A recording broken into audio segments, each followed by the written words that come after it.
Bonjour, 18e siècle, Pierre Bayle, biographie. Pierre Bayle, l'homme et l'œuvre. Pierre Bayle, 1647-1706, est né au Carlat, dans le comté de Foix.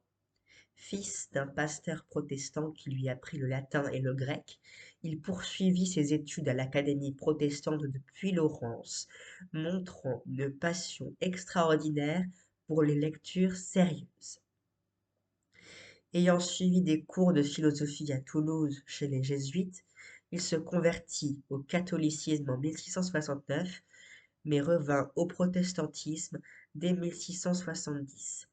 Sa situation de relapse, retombé dans l'hérésie, l'exposait à des peines sévères. Il se réfugia à Genève pour y compléter sa culture. Il fut précepteur à Paris, puis professeur de philosophie à l'Académie protestante de Sedan, 1675. Dès la fermeture de cette académie, épisode des persécutions contre les réformés, décida Bayle à s'installer à Rotterdam, où il enseigna la philosophie et l'histoire. C'est alors que commence sa grande activité philosophique. Dès 1682, les Pensées sur la comète de 1680 établissent sa réputation. Quelques mois plus tard, il se fait l'apôtre de la tolérance dans sa critique générale de l'histoire du calvinisme, du Pémimbourg de 1684 à 1687. Il rédige seul les Nouvelles de la République des Lettres, revue mensuelle où, au prix d'un labeur épuisant, il rend compte des livres et des événements contemporains. La mort de son frère persécuté comme calviniste, la révocation de l'édit de Nantes, 1685, allait l'engager plus directement dans les controverses religieuses.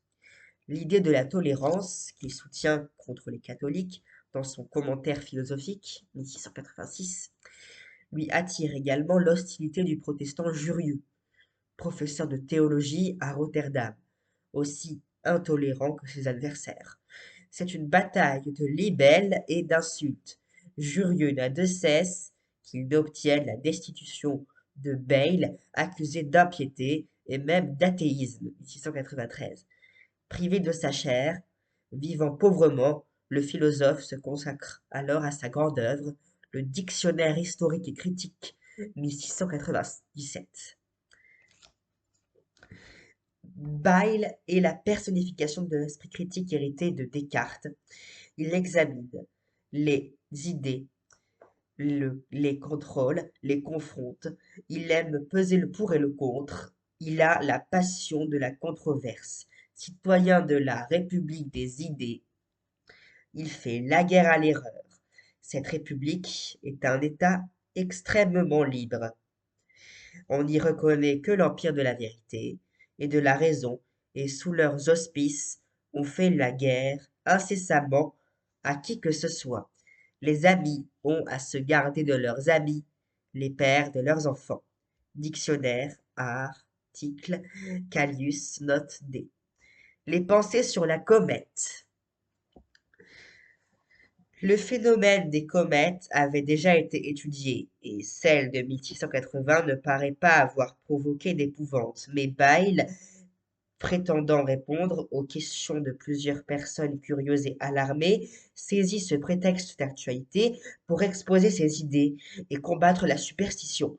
En 1682-83, dans les pensées diverses écrites à un docteur de Sorbonne à l'occasion de la comète de 1680, Bayle démontre par une argumentation rigoureuse que les comètes sont des phénomènes naturels et n'ont rien de miraculeux.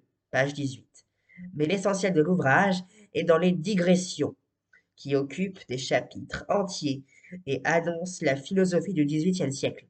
Critique de la tradition et de l'autorité, légitimité du libre examen critique, primauté de l'expérience et de l'esprit scientifique, négation du miracle, indépendance de la morale par rapport à la religion, C'est en réalité la religion qui est indirectement atteinte, car l'impression d'ensemble est celle de l'incompatibilité entre le mystère religieux et la raison, de la séparation entre la religion et la morale, et en définitive du scepticisme.